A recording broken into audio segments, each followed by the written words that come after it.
hot seat. What are those people thinking? Nuclear hot seat. What have those boys been drinking? Nuclear hot seat. The corium is sinking. Our time to act is shrinking, but our activists are linking. Nuclear hot seat. It's the bomb. Welcome to Nuclear Hot Seat, the weekly international news magazine keeping you up to date on all things anti-nuclear. My name is Libbe HaLevy. I am the producer and host, as well as a survivor of the nuclear accident at 3 Mile Island from just 1 mile away.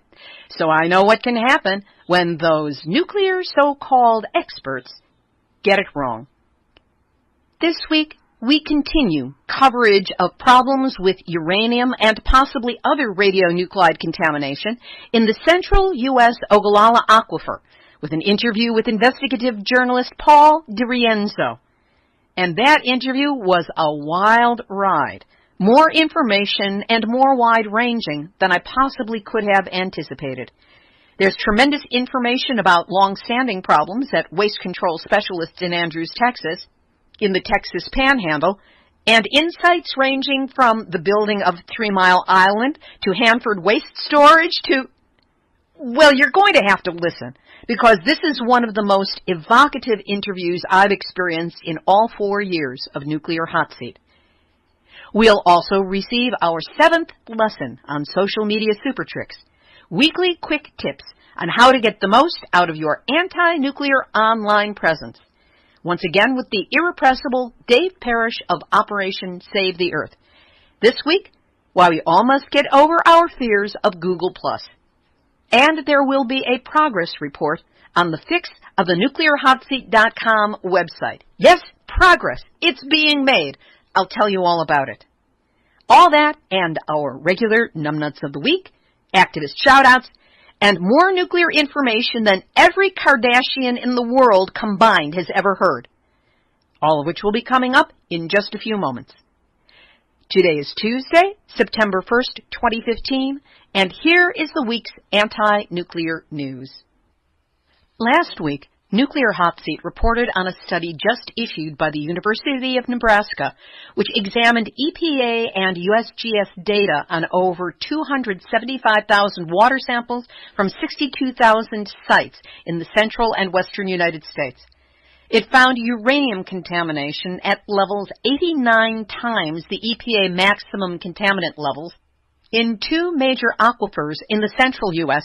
that provide drinking water for 6 million people, as well as 40% of the water used to irrigate the crops in 8 states. Additionally, aquifers in California's Central Valley, our breadbasket, showed concentrations at 180 times the uranium contamination allowed by EPA maximum standards. The cause was linked to nitrate fertilizer use that made uranium existing in the environment water-soluble. But there are other nuclear sites adjacent to the aquifers that are highly suspect, and an article has just come out enumerating problems at one of them, Waste Control Specialists, or WCS, in Andrews, Texas. This is the site that has been receiving the waste that was supposed to go to the waste isolation pilot plant in Carlsbad, New Mexico, that has been closed for over a year and a half now because of an explosion involving nuclear materials. Among the issues at WCS, burying radioactive waste from nuclear power plants from 36 states in a hole that environmentalists say is atop the Ogallala Aquifer, the second largest in the world, as well as political manipulations and intimidation tactics that got the waste repository permitted in the first place. An article has just been published on the website whowhatwhy.org by investigative journalist Paul DeRienzo that goes into the details about WCS, and we will be speaking with Paul in detail during today's featured interview. Fukushima nuclear waste has again been detected along the Southern California coast. Woods Hole Oceanographic Institution's Center for Marine and Environmental Radiation last week released test results from a water sample taken on April 4th, 2015, just over a mile off the coast of Del Mar in California. That's located about 15 miles north of San Diego and 100 miles south of Los Angeles. Both cesium-134 and 137, the fingerprints of the Fukushima accident, were found in the sample that had 8.4 becquerels per cubic meter of salt water. Results for other Fukushima Daiichi-derived radionuclides were not posted. According to Woods Hole scientist Ken Buesler, as the plume begins to arrive along the west coast, it will actually increase in concentration. No public agency in the U.S. is monitoring the activities in the Pacific. Without careful, extensive, consistent monitoring, we'll have no way of knowing how much radiation from Fukushima is reaching our shores and how it could affect life in the ocean. What Buesler does not mention is that life in the ocean, the Pacific Ocean, has been dying at a shocking rate, and that radiation from Fukushima was found in the kelp and in the fish less than 1 year after the emergency began. No word as to how these earlier measurements or the catastrophic die-offs in the ocean are being factored into the Woods Hole measurements. In a related story, of 46 recently weaned northern elephant seal deaths reported by the San Francisco Bay Area's Marine Mammal Center between April 20th and August 1st of this year, a leukemia-linked disorder was listed as the cause of death in 16 of them, over one-third of the total. The disorder, referred to as DIC, does not occur by itself, but only as a complicating factor from another underlying condition, usually in those with a critical illness, and frequently in those with acute promyelocystic leukemia. In humans, leukemia is known to frequently be caused by exposure to radiation and usually shows up within 3 to 5 years of exposure. It has been 4 years since Fukushima, and this is now showing up in the seals. Up to Washington State, where, according to a leaked internal report, a nearly completed government facility at the Hanford site, intended to treat the radioactive byproducts of nuclear weapons production, is riddled with design flaws that could put the entire operation at risk of failure. A technical review of the treatment plant identified hundreds of quote-unquote design vulnerabilities and other weaknesses, some serious enough to lead to spills of radioactive material. Hanford, in eastern Washington state, is where much of the nation's plutonium stockpile originated. It's also where millions of gallons of high-level radioactive waste are stored, much of it in leaky underground tanks. And with all of the problems, the plant is regarded as one of Hanford's most successful projects. And yes, given that that is Hanford, that is what passes for success. A Sacramento, California Superior Court has denied Boeing's motion for a summary judgment in a lawsuit over demolition and disposal of radioactively contaminated structures from the site of a partial nuclear meltdown near Los Angeles. Boeing had claimed that the California Department of Toxic Substances Control has no regulatory authority over the demolition and disposal of radioactively contaminated structures in the nuclear portion of the Santa Susana Field Lab in Simi Hills, which is 30 miles from downtown Los Angeles and not far away from my neighborhood. The lab had tested small-scale nuclear reactors, rocket engines, and fuels, and suffered a partial meltdown in 1959 that not only has never fully been cleaned up, but was not publicly revealed until after an investigation after 3 Mile Island happened in 1979. So Boeing, no fox in charge of the hen house rulings for you. Another sign that 3 Mile Island's nuclear facility may be heading towards shutdown, and that is that at a key energy buying auction held by PJM, which is a regional transmission organization that coordinates the movement of power in all or parts of 13 states and the District of Columbia, nobody bought any of TMI's electricity. It's got the cooties. As a result, there is rampant speculation that Exelon may be considering closing TMI, as it is also considering closing 3 of its nuclear facilities in Illinois. Hoo-yah! And a story by our movement's esteemed eminence grise, Carl Grossman, which appeared in theecologist.org. Boeing Company last week received approval from the U.S. Patent and Trademark Office for an airplane engine that combines the use of lasers and nuclear power. This is numbnuts adjacent. Read Carl's article. It's in theecologist.org under Nuclear Powered Aircraft. Nice idea, Boeing. And now for the real one. Nuclear hot seat, nuclear hot seat, nuclear hot seat, numbnuts of the week. This time it's numbnuts plus the duck and cover report, because the U.S. Nuclear Regulatory Commission, the NRC, has rejected the recommendations of its own high-level task force, the one that it convened after the March 11, 2011 Fukushima disaster began, their recommendation to require nuclear plant owners to develop and maintain plans for coping with a core melt accident. That's right. The NRC is saying, don't worry about it. You don't have to make any plans. This decision is going to allow nuclear plants to continue to operate those plans voluntarily, and deny the agency the authority to review those plans or issue citations if they are deficient. That's right, the fox is in charge of the henhouse, and the unsupervised inmates are running the asylum. According to Edward Lyman, a senior scientist at the Union of Concerned Scientists, once again, the NRC is ignoring a key lesson of the Fukushima accident. Emergency plans are not worth the paper they are printed on unless they are rigorously developed, maintained, and periodically exercised. When it comes to these critical safety measures, the NRC is allowing the industry to regulate itself. The nuclear industry, led by its premier trade organization and slime mold, the Nuclear Energy Institute, NEI, opposed the proposal, arguing that the proposal did not meet a strict cost-benefit standard. That's right, it costs too much to make plans and maintain them in case of a core melt, so whatever. The odds are that it won't happen, so we don't really need to take care of it. And thus, rejecting its own staff's recommendations, the NRC commissioners voted in favor of the industry and against the public interest.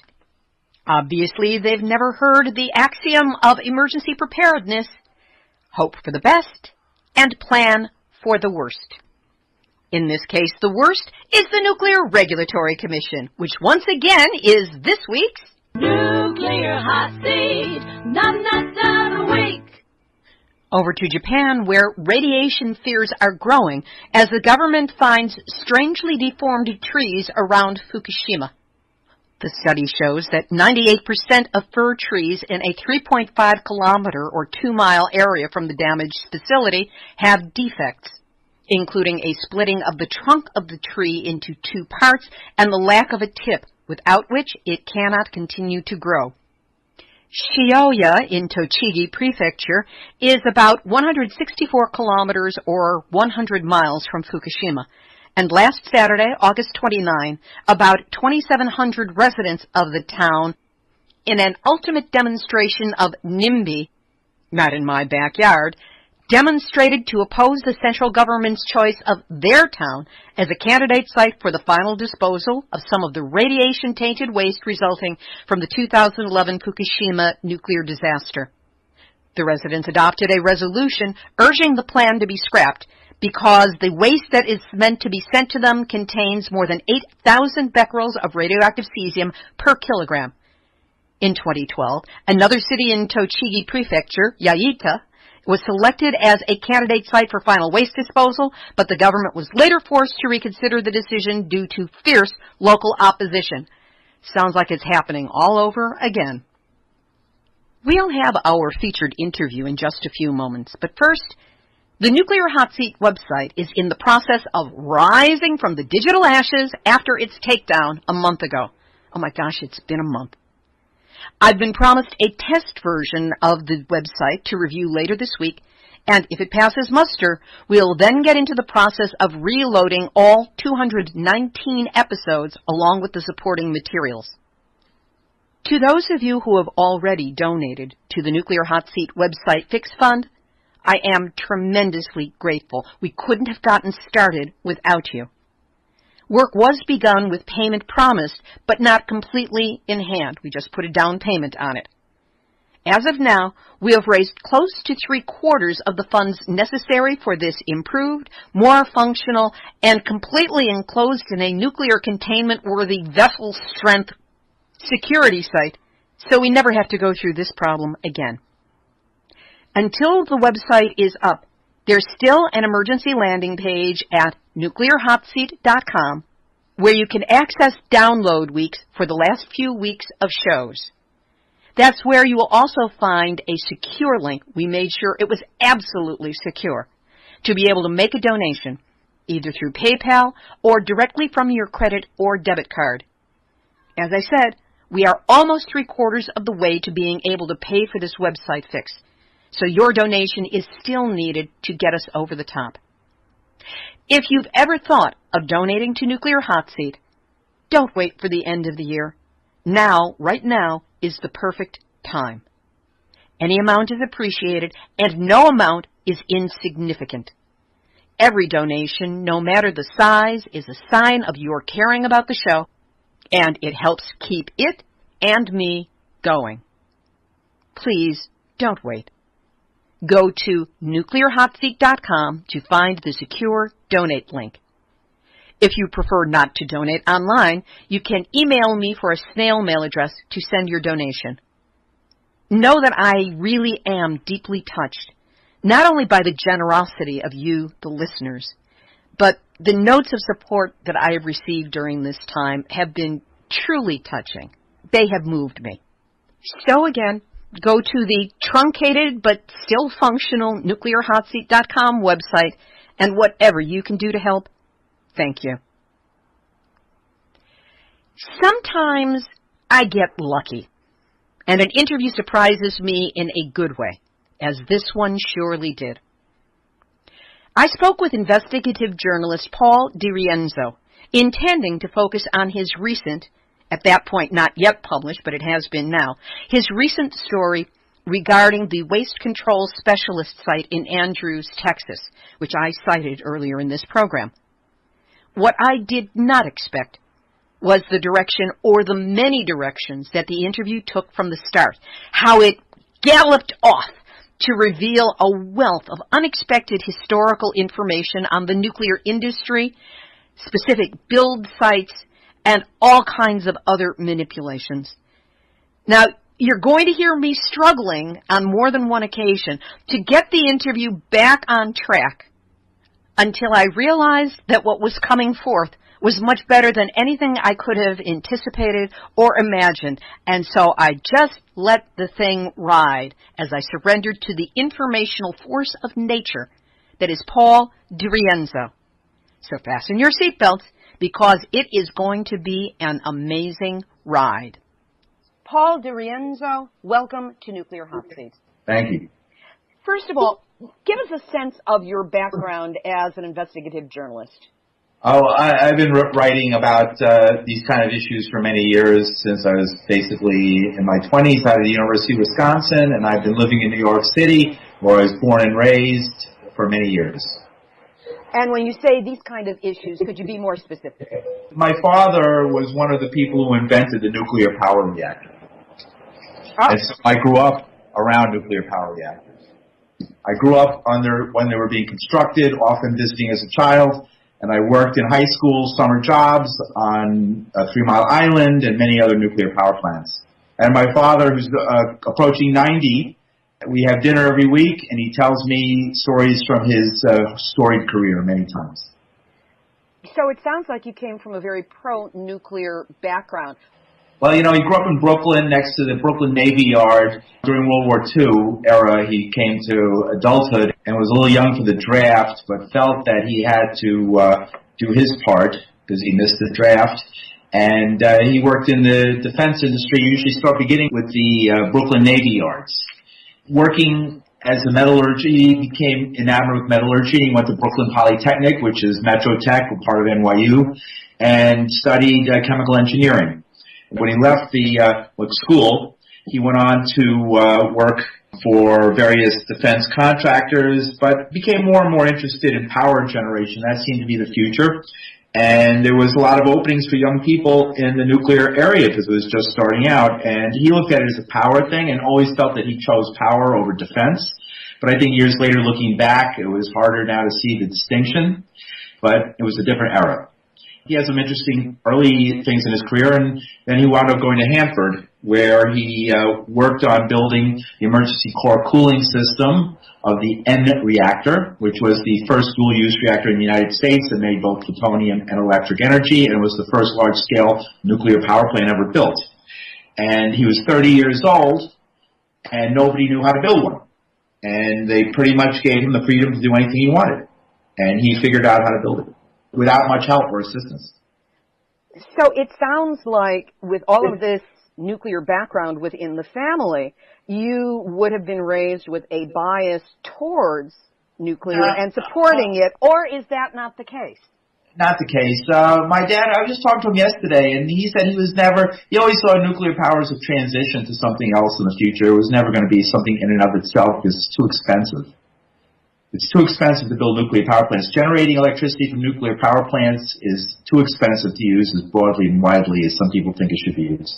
The insurance costs and the construction costs and the cost per kilowatt of electricity are prohibitive.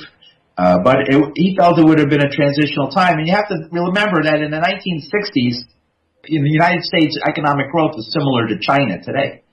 People grew 5, 6, 7% or more economic growth. It looked like there was going to be a shortage of electricity. And it turned out with the oil embargo of the early 1970s, in fact, there was an overproduction of electricity. And ever since the 1970s, the United States has declined, actually. Per capita energy consumption has been steadily declining, and they're taking apart nuclear power plants and retiring them, and they're taking apart some of the coal plants and retiring them. So there is not as much need for electricity as there seemed to be in the 1960s. Let's take this around to your recent investigation of WCS. What led you to this investigation? It was I wrote several stories. I've been writing for whowhatwhy.org, which is a blog site, a news blog site, and had asked me to put down some of the things that I'd learned in written form. And I wrote an article basically informed by my dad's experience building the N reactor in Hanford. That was the first one, and it was pretty much a history of plutonium production in the United States.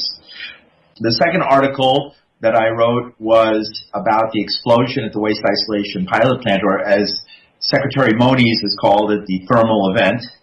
In the kitty, I was asked by the New Mexico Environment Department to call it as it was called by the Secretary, a thermal event and not explosion, having to do a kitty litter. And then the third story, which is really informed more by the fact that I was tracing I was writing about the N reactor, and then I realized, to write about a reactor, you have to write two things. You have to write about where the waste from the reactor goes, and you have to also write about where the uranium that used to fuel it comes from. My first story was about where the uranium goes, and it actually went to a place in upstate New York, near Buffalo, which had been a center of the Manhattan Project. And there are several, somewhat secret military waste dumps outside of Buffalo, New York, including, if you've ever heard of the story of Love Canal. Yes. Love Canal was sold as a toxic waste dump by a company called Hooker Chemical, but Hooker Chemical, if you look into it, barely exists outside of it as a front of the United States government, and it was not doing chemicals, it was doing nuclear, and there were tons of reports of uniformed men in the middle of the night using Army trucks and dumping unlabeled barrels for years in that trench. And the barrels are known to have contained radioactive materials? Well, there was not much of because it's so dangerous, nobody will dig in to excavate the dump to find out what's there. So it's a guess what was in those barrels. But the only reason we know about these stories was because the state of New York was going to be given the cost of the cleanup. And so the state assembly at the time did their own investigation, and they actually sent investigators out to Love Canal neighborhood, and they talked to people and asked them to tell stories, old-timers. And these depositions and these affidavits are part of a report that barely ever saw the light of day, and if you research enough into the internet, you'll find it on some website somewhere.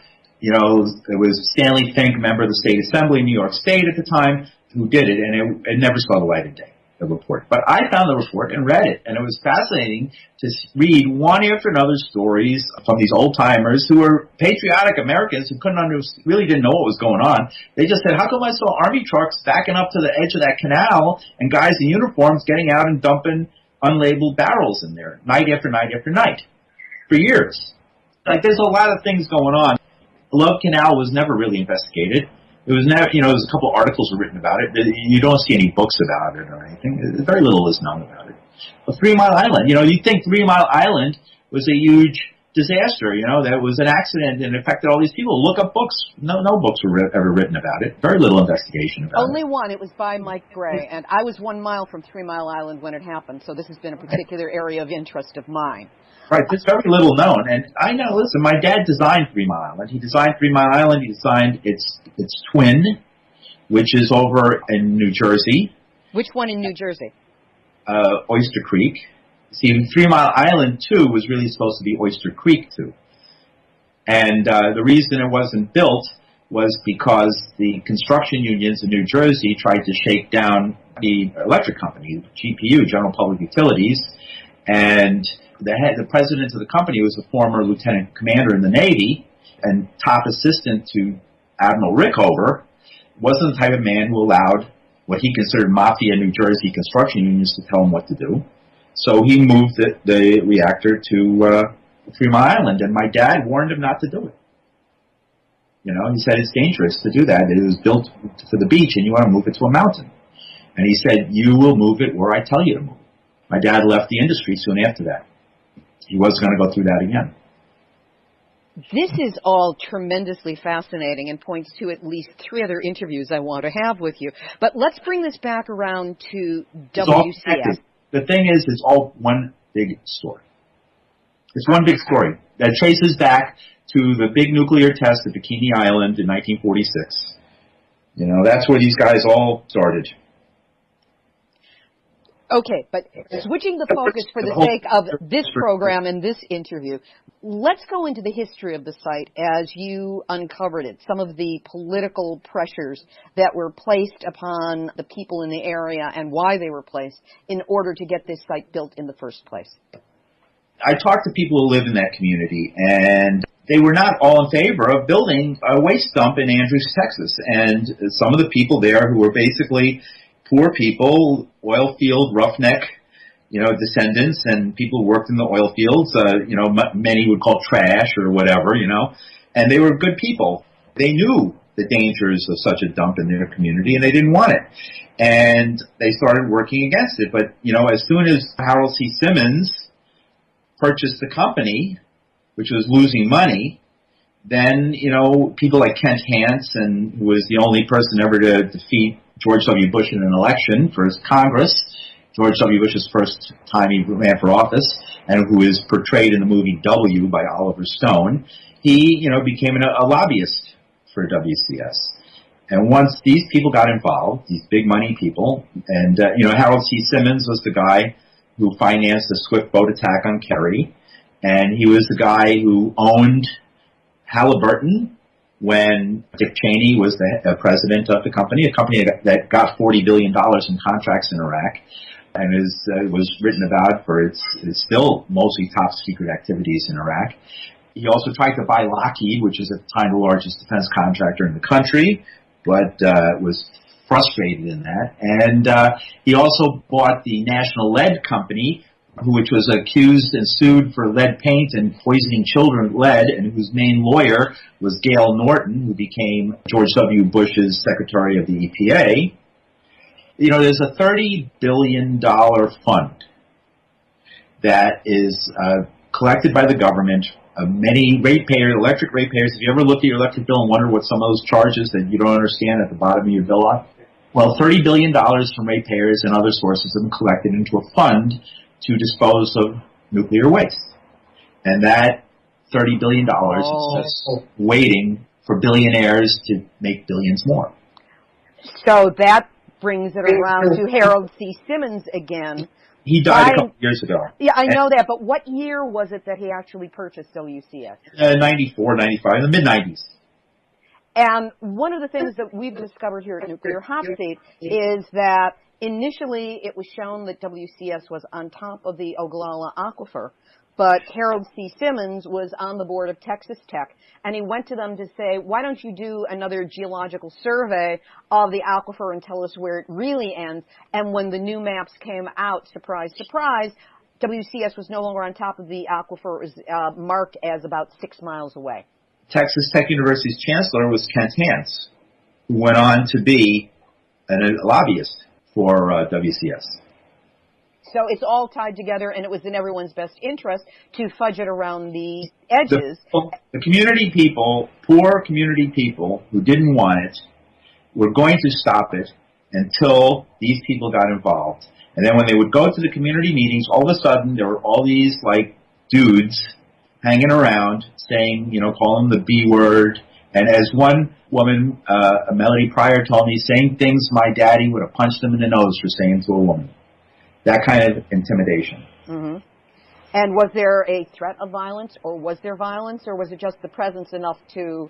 Show up at a public meeting. Let's say you, as a woman, show up at a public meeting, and some dude looks at you and says, hey, bitch.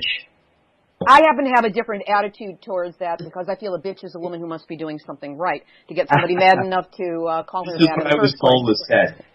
It's an intimidation factor to try and get people to back off for the smallest possible investment of time and energy by the other side. And clearly it worked, because the site did come through.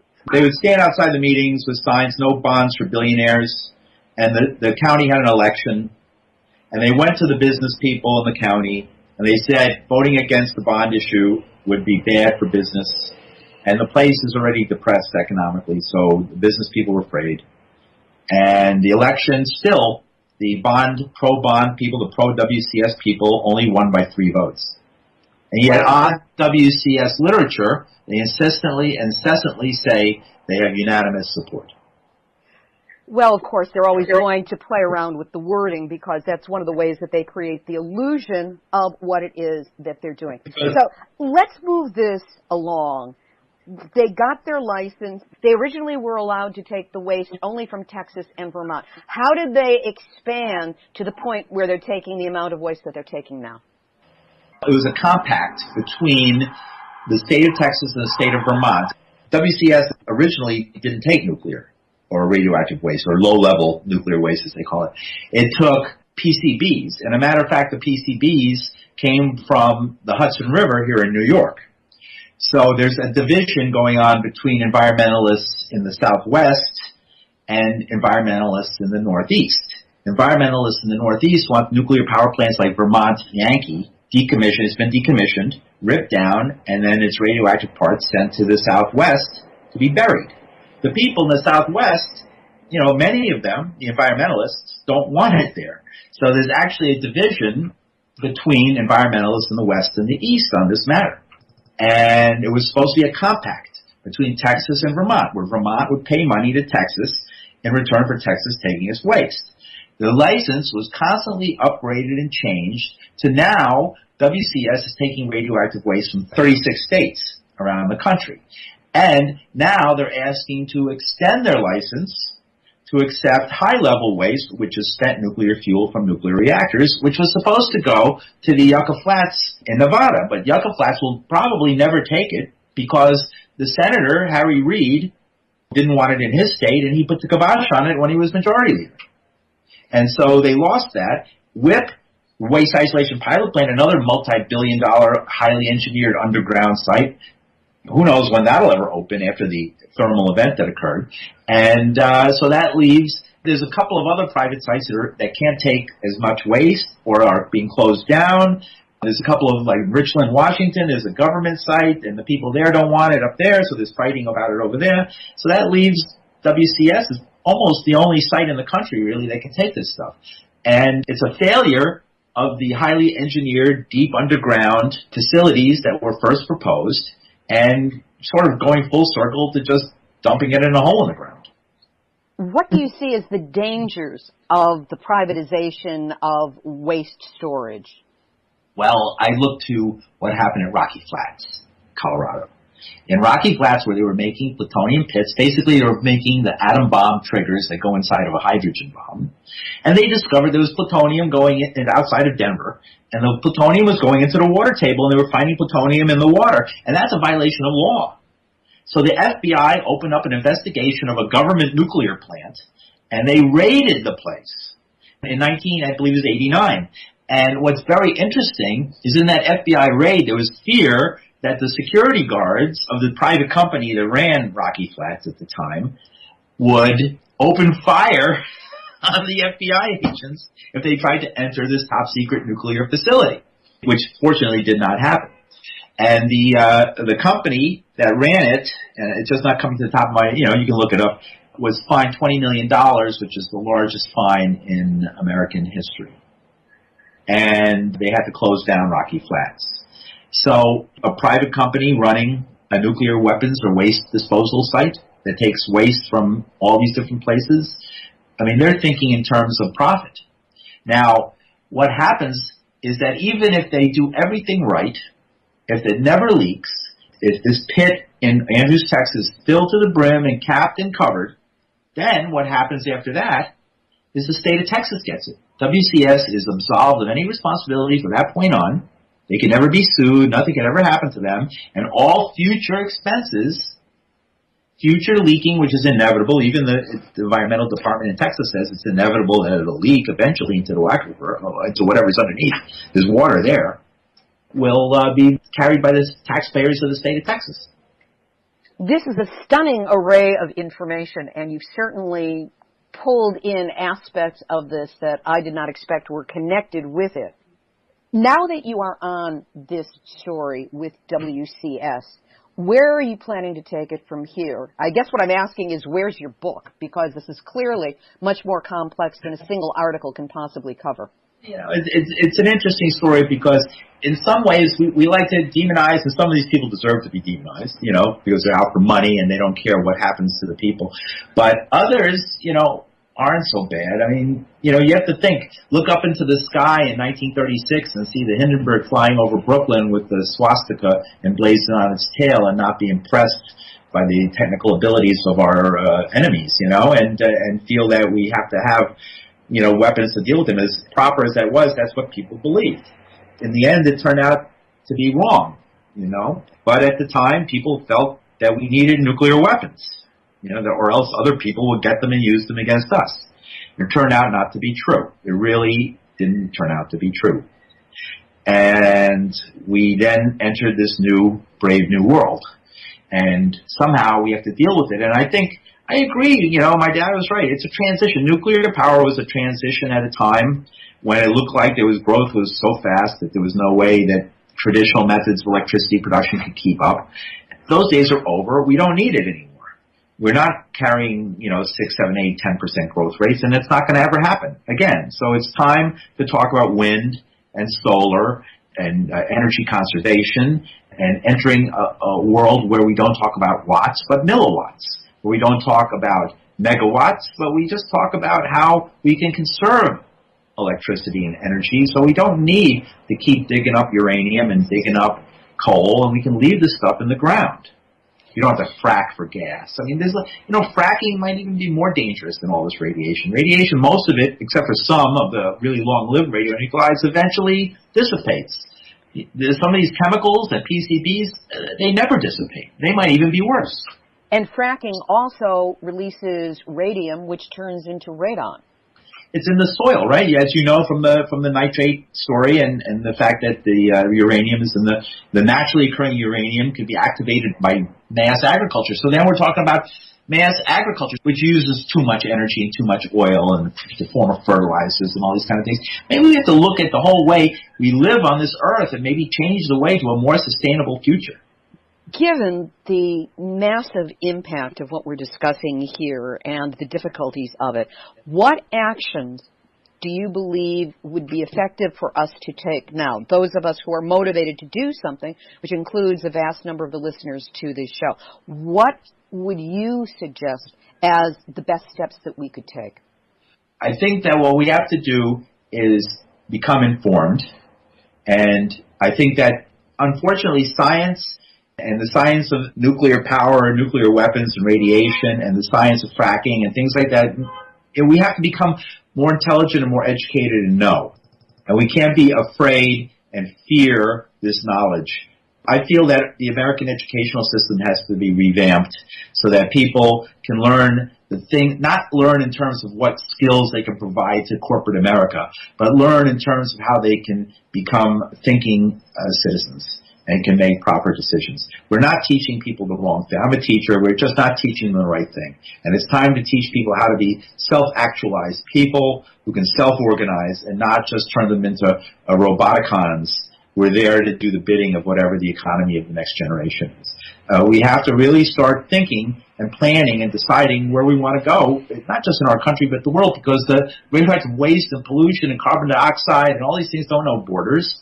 They go everywhere. They cross over. So it's a global problem that has to be settled in that way. And we have to surely talk about disarming our nuclear weapons establishment of the United States and Russia. Our threat isn't Iran or North Korea or a country with a half a dozen nuclear bombs. Our threat is the 6,000 bombs held between Russia and the United States, which are capable of, yet still capable of destroying the world. And we have to get rid of those instead of doing what President Obama and the Republicans both together are doing, which is talking about building even more of these things. You know, they want to have stockpile stewardship. They want to rebuild and modernize the nuclear armaments. They want to spend $1 trillion doing that. That is a long way to go. Paul, this is fascinating, and I will want to speak with you again. But for now, what is a way for people to follow your work if they wish to read any of the articles you have created, or this new one that is going to be published as of, actually it's going to be published on Monday. We're speaking just before that. The show will be up on Tuesday. They should read this at whowhatwhy.org. And my latest stories, this is the fourth one in a series, are available at whowhatwhy.org. I'm usually under Earth, but you can just search my name, Paul DeRienzo, DeRienzo.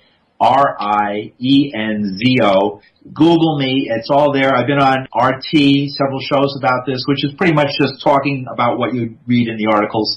I think that you'll find that my stuff is pretty easy to find once it's published, so that's the way to get it right now. Wonderful knowing you are yet another resource for us to understand and expand our scope on the nuclear issues. Anything you want to say in closing? It's all connected.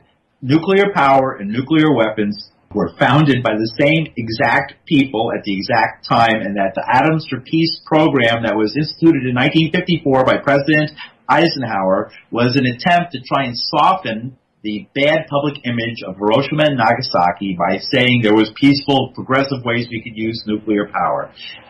We're not in the 1950s anymore. It's time to be in a much more inclusive world where we can live at peace with our neighbors.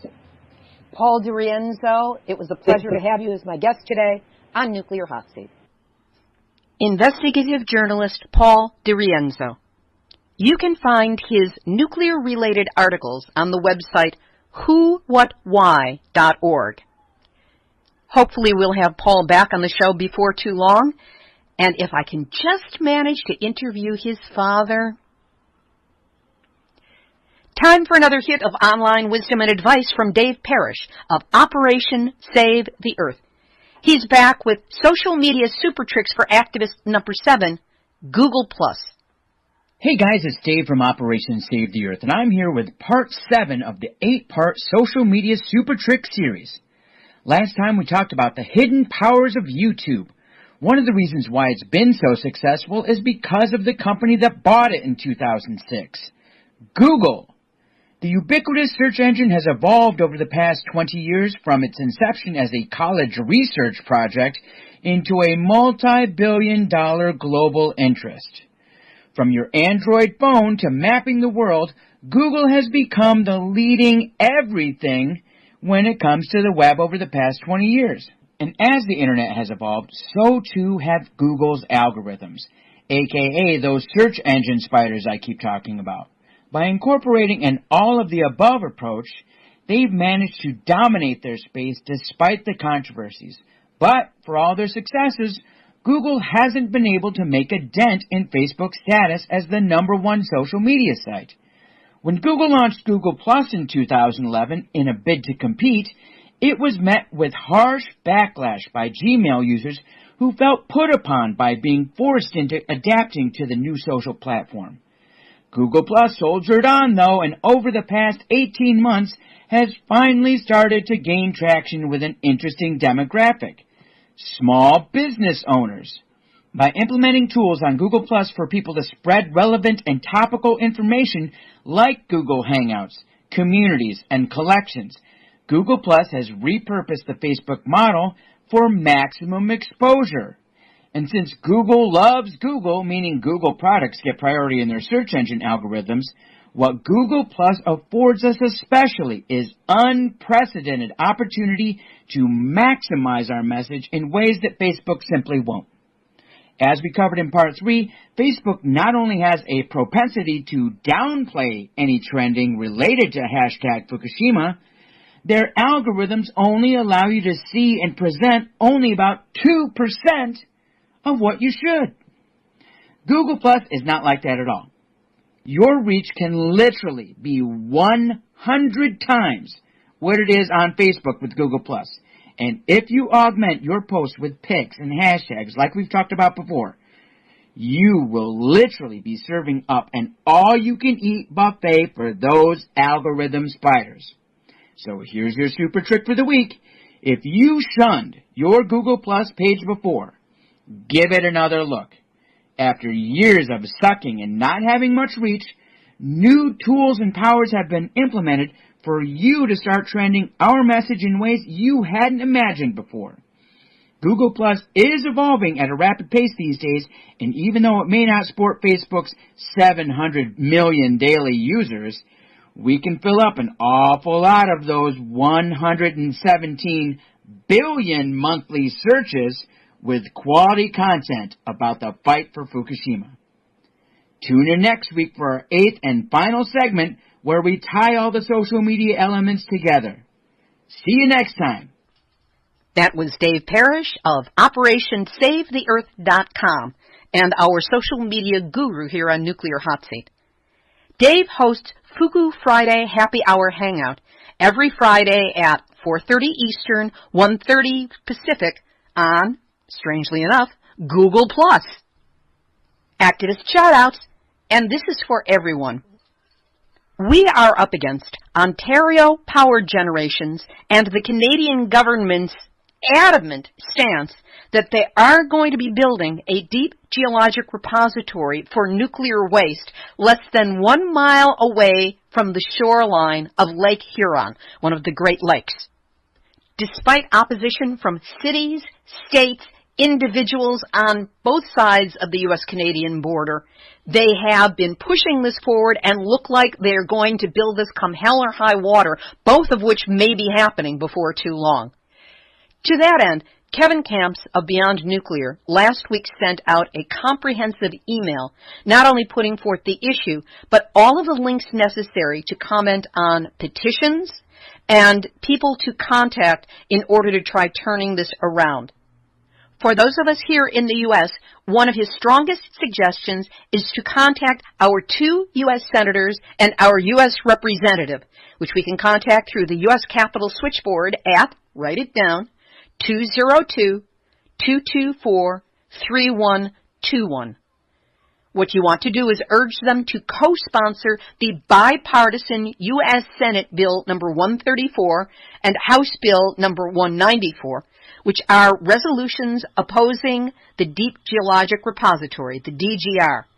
If they have already done so, thank them. And if they have not, urge them to do so ASAP. Likewise, urge them to co-sponsor U.S. Senate and House legislation, the Stop Nuclear Waste by Our Lakes Act, which is going to be introduced by U.S. Senators Stabenow and Peters and U.S. Representative Kildee. These are all Democrats from Michigan, once Congress returns to session on September 8th. The Stop Nuclear Waste by Our Lakes Act will invoke the 1909 Boundary Waters Treaty and mandate the U.S.-Canadian International Joint Commission to undertake a comprehensive review of the DGR proposal.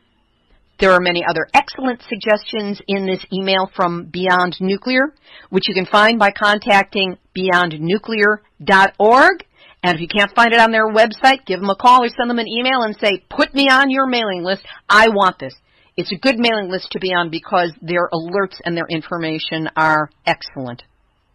And for those of you who probably missed it, last Wednesday at the very last minute, I was called to be a guest for 2 hours on Ground Zero with Clyde Lewis, which is syndicated on 200 radio stations around the country.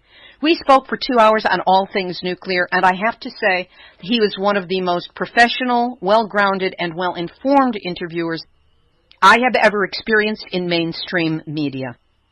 Once the website is up and running, I will of course have it there, but until then you can access the show at groundzero.org, and the title is Hydros-Fears. Hydros-Fears. Very clever. Just scroll down a couple of beats on there and you will find the link. And I think you will appreciate it. Here's today's final thought. A question that's been bantered about in the past week on Facebook has been whether or not Japanese Prime Minister Shinzo Abe, who I usually refer to as Abe Baby, but whether he has cancer. Despite one YouTube video reposting of a popular, if over-the-top radio personality stating that this diagnosis is an absolute fact, there is no verifiable information that he is battling cancer. However, since there was smoke, I decided if I could see any kind of a fire. In part, that's because before this dust-up on Facebook, I'd recently seen a picture of Abe taken on June 8th at the G7, marked down from G8, summit in Germany. In that picture, he appeared puffy, overweight, ashen, drained, and moon-faced. At the time, I posted the rhetorical question, has Abe been ill? Thanks to my friend and his sister activist Kathy Iwane, who lived in Japan with her husband until Fukushima happened, and who is fluent in Japanese, I learned that there have been a number of stories in what Kathy labels well-read weekly magazines that point to the possibility of illness. There was a report at npn.co.jp in September of 2014 claiming that Abe was suffering from pancreatic cancer and taking loads of medications, including steroids, with the deleterious side effects like moon face. More recently, Matome Naver published a summary from multiple magazines with stories on Abe's allegedly failing health, and another publication, Real Live magazine, published its own story. Then just this past week, on August 26th, the weekly magazine Shukan Bunshu published a report that Abe rushed to the bathroom during a meeting on the night of June 30th and vomited blood. The very next day, August 27, the Office of the Prime Minister said that it had sent a letter of protest to Shukan Bunshum for false reporting. Abe's letter criticized the magazine for, quote, an extremely malicious act of slandering by carrying groundless reports and giving a false impression to its readers, end quote, and urged it to retract the article and issue a correction. Abe's office said it is also considering taking legal action against Shukan Bunshun. But according to media reports, Shukan Bunshun's editorial department said what is written in the article is its position and they are standing by it. What we have here so far is a he said, she said situation. But there are a few other points to consider. As regards Abe's physical condition, the weight gain, puffiness, and reported steroid use, I did research that showed that steroids are listed as a common treatment for cancer, and side effects for steroid use can include changes to your face, a swollen or puffy face, known colloquially as having a moon face, increased appetite, which results in weight gain. Steroid use can also lead to changes in mood and behavior. You may feel more anxious and emotional than usual when you take steroids. Just what we want to see in a world leader, eh? So what have we got? Some physical symptoms, some circumstantial evidence, some suppositions, some overblown claims at the edges of the anti-nuclear movement, and the big question: does Shinzo Abe have cancer? The only accurate answer we have right now is we don't know.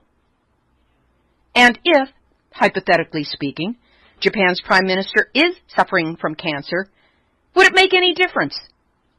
Would it change his policies towards Fukushima? Probably not. Towards the restarts? He's got too much invested there. Would he be forced to leave office? Doubtful. Until and unless he's either voted out or they pry the positions from his cold, dead fingers. Now, in reporting all of this, do I wish cancer on Shinzo Abe? No. Not on Abe. Not on anyone. So all we have right now is rumor, noise, circumstantial stuff, and curiosity about what is causing Abe's physical symptoms. As for anything else, until it's verified by journalistically acceptable standards, it isn't news. And we'll keep you posted. This has been Nuclear Hot Seat for Tuesday, September 1st, 2015. Material from this week's program has been researched and compiled from ENEnews.com, whowhatwhy.org, KNEXnews.com, Woods Hole Oceanographic Institution, Haidagwaii Observer.com, U.S. National Library of Medicine, Journal of Occupational Medicine and Toxicology, KXLY.com, WashingtonPost.com, eTurboNews.com, LancasterOnline.com, TheEcologist.org, UCSUSA.org, CancerResearchUK.org, Rocket News, Asahi, NHK, Mainichi, Nature.com, JapanTimes.co, FukuLeaks.org, TheBulletin.org, NuclearNews.net, Beyond Nuclear and Kevin Camps, the Heartsick Scribes at World Nuclear News, our friend Iori Mochizuki and FukushimaDiary.com, and the Heartsick Scribes at World Nuclear News, as well as the onward anti-nuclear nonviolent soldiers of the Nuclear Hot Seat community on Facebook, which you are all invited to join. Thanks to listener extraordinaire Chuck Reed for sending me the RT.com clip where I first learned about Paul DeRienzo. Theme music written by me, sung by Marilee Weaver, accompanied by John Barnard. Nuclear Hot Seat is syndicated by UCY.TV and is also available on iTunes under podcasts. Our archive is available on the website, nuclearhotseat.com. Well, it will be when we're repaired. But until then, you can find us on YouTube under Nuclear Hot Seat videos or on iTunes under podcasts. Nuclear Hot Seat is the activist voice on nuclear issues. So if you have a story lead, a hot tip, or a suggestion of someone to interview, send an email to info@nuclearhotseat.com. We are copyright 2015, Libbe HaLevy and Artistry Communications. All rights reserved, but fair use allowed as long as proper attribution is provided. This is Libbe HaLevy of Artistry Communications, the heart of the art of communicating, reminding you to Google NRC petition Hormesis, Hormesis, and when you get that link, go there and make your comments known to the NRC that you do not want them to change the way they evaluate radiation risk from the scientifically proven gold standard no linear threshold model to the junk science theories of radiation is good for you represented by Hormesis. And then, remember that we've all had our nuclear wake-up call, so don't go back to sleep, because we are all in the nuclear hot seat. Nuclear hot seat. What are those people thinking? Nuclear hot seat. What have those boys been drinking? Nuclear hot seat. The corium is sinking. Our time to act is shrinking, but our activists are linking.